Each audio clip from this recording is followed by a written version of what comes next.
Epstein ఫైల్స్లో PM Narendra Modi name కూడా ఉంది. అసలు స్టోరీ ఏంటో నేను చెప్తా. ఈ కాంట్రవర్సీ మొత్తం January 30th, 2026కి స్టార్ట్ అయింది. US department of justice 3 to 3.5 million pages release చేసింది. అందులో 9th July 2017 ఈమెయిల్లో Indian PM Modi took advice and danced and sang in Israel for the benefit of US president. It worked.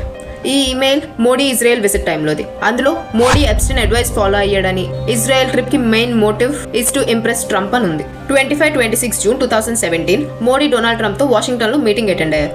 And కొన్ని రోజుల తర్వాతే Israel visit కూడా అయింది. PM Modi name Epstein files లో ముందు కూడా రిలీజ్ చేశారు. November 2025లో house oversight committee documents release చేశారు. అందులో May 2019 Epstein Trump old adviser Steve Bannon కి మోడీతో మీటింగ్ సెట్ చేయడానికి చూశారు. కొన్ని గంటల తర్వాత ఎప్స్టీన్ నుండి ఇంకొక మెసేజ్, పీఎం మోడీ మీటింగ్ కి ఆన్ బోర్డ్ అని. ఈ మీటింగ్ అయిందా లేదా అన్నదైతే స్టిల్ అన్కన్ఫర్మ్డ్. కానీ ఎప్స్టీన్ అయితే మోడీ అండ్ స్టీవ్ బెనన్ కి హై లెవెల్ మీటింగ్ సెటప్ చేయడానికి ట్రై చేశాడు. Epstein and Modi diplomatic schedule లో చాలా మందితోనే మాట్లాడారు. అందులో ఒకరు అనిల్ అంబానీ. March 2017లో అనిల్ అంబానీకి లింక్ అయిన ఈమెయిల్ అకౌంట్ తో ఎప్స్టీన్ చాట్స్ ఉన్నాయి. అందులో dear Jeffrey info BR Anil. దానికి ఎప్స్టీన్ రిప్లై, ఇండియన్ ఇజ్రాయెల్ కి నాట్ ఫర్ ఈమెయిల్.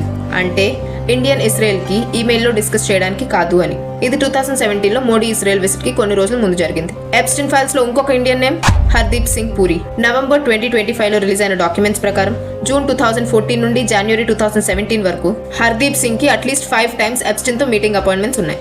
రీసెంట్ గా 30th January 2026 దీన్ని కాంగ్రెస్ నేషనల్ షేమ్ అన్నారు. పీఎం మోడీ ఏ అడ్వైస్ తీసుకున్నారు అసలు? ఇట్ వర్క్డ్ అంటే అర్థం ఏంటి? మోడీ పార్టీ మొత్తం ఈ క్లెయిమ్స్ ని వెంటనే కొట్టుపడేసింది. ఈ డాక్యుమెంట్ లో పీఎం మోడీ ఎప్స్టీన్ క్రైమ్స్ తో ఇన్వాల్వ్ అయ్యాడని చెప్పడానికి ఏ డైరెక్ట్ ప్రూఫ్ లేదు. అండ్ ఇవన్నీ ఎప్స్టీన్ ఈమెయిల్స్ అండ్ రికార్డ్స్ లో ఉన్న క్లెయిమ్స్ అండ్ రిఫరెన్సెస్ మాత్రమే.